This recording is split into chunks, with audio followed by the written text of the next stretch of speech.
The dream was the same as always. A reoccurring one I've been having for a few weeks now. Way less interesting than being murdered by Santa.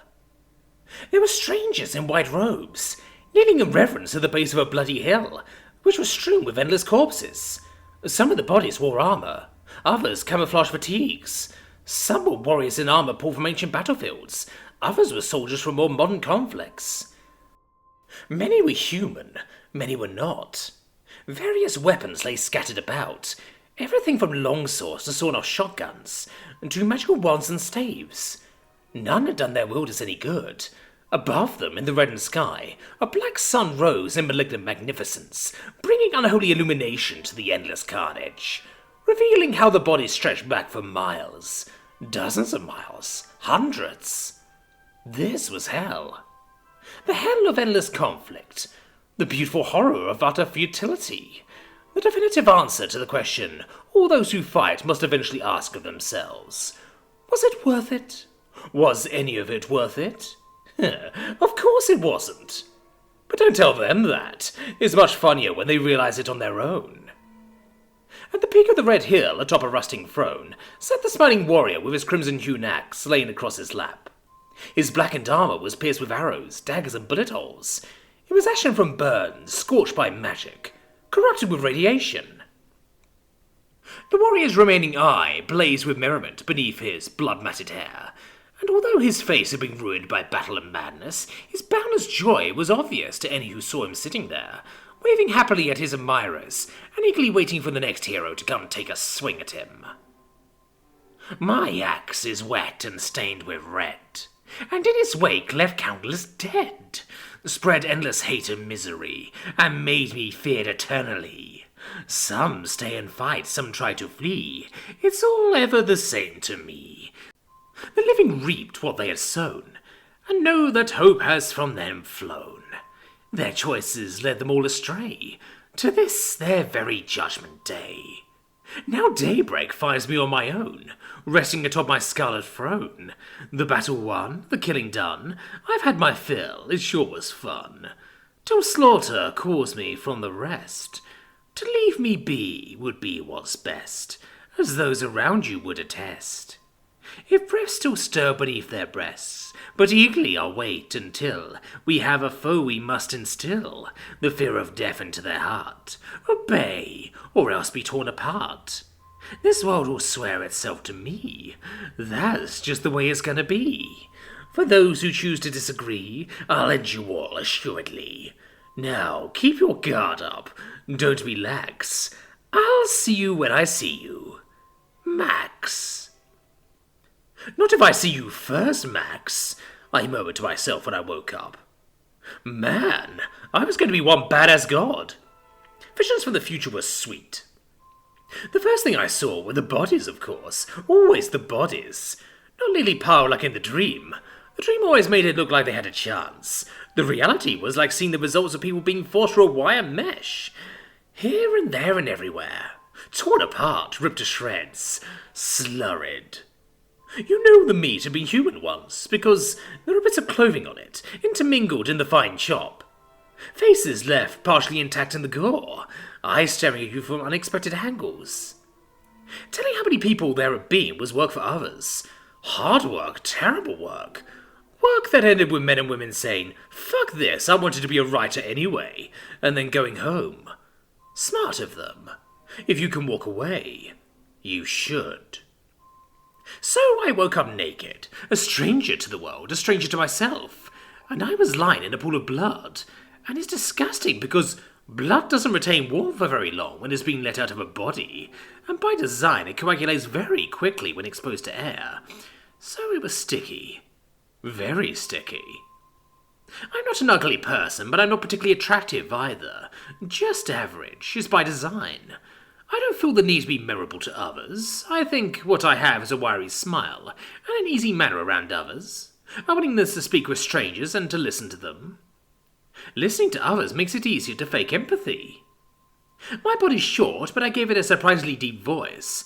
If I were healthier looking, a little taller, less emaciated, and had less grey in my hair, maybe people wouldn't find it so uncomfortable to be around me. I I'm still trying to figure out the secret sauce for putting others completely at ease. Is my smile too hollow? Is it too easy to see the sharp glint of mockery in my eyes that seem to naturally spark hostility in others? In this world, I'm just not a man who can easily set down. People preferred it when I moved on. If I ever demurred too long in my travels, some people tried to hurry me along. Knuckles were occasionally cracked, so were necks, when I'd had enough mistreatment. So yeah, I woke up. My bleary eyes take in the sights and smells. I pulled myself free of the gore and craw keeping me glued to the floor, took a deep breath, and screamed as loudly as I could.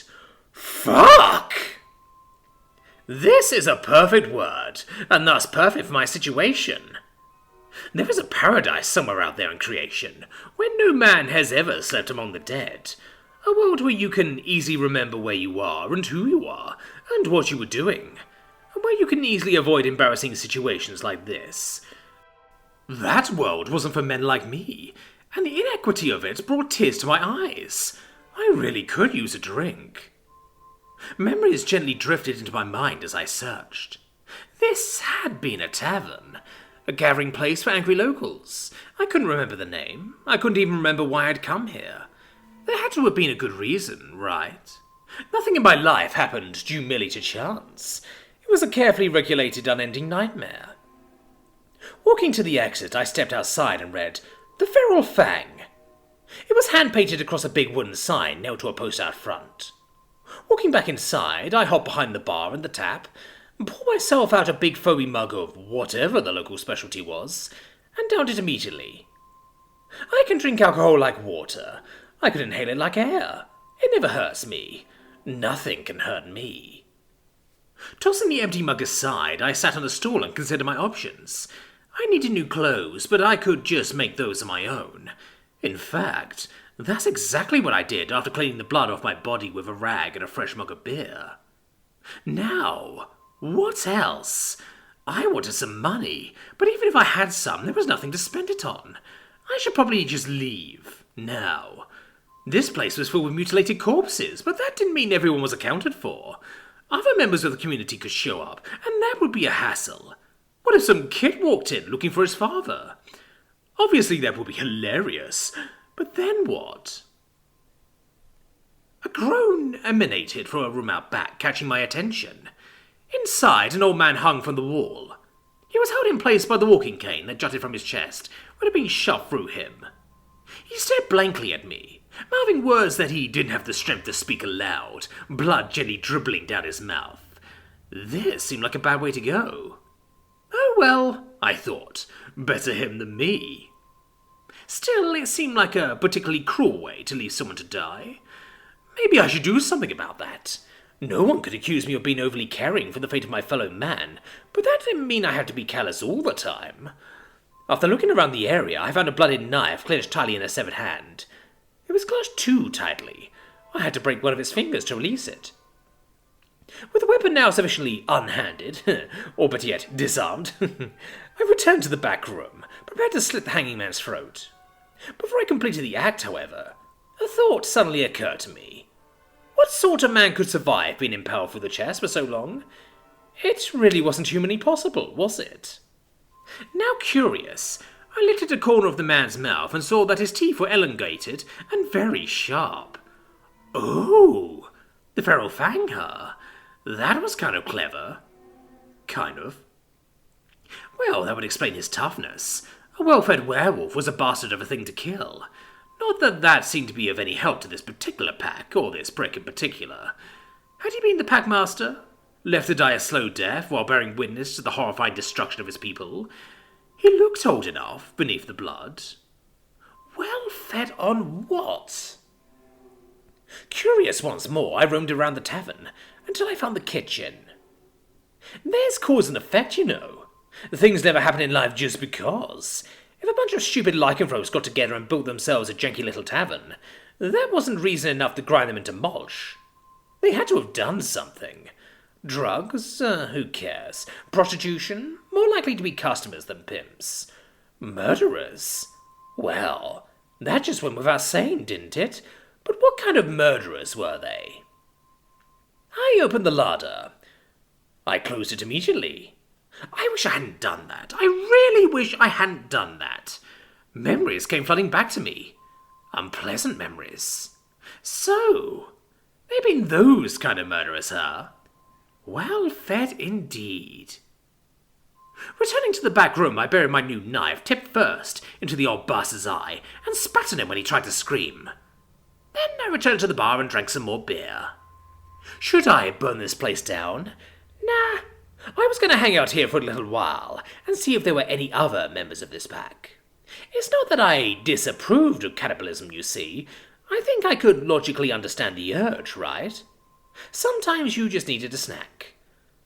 But there are depths that some people allow themselves to sink, which I find disagreeable. Hanging children on hooks next to the salted pork? Yeah, I was going to be thorough with killing these idiots.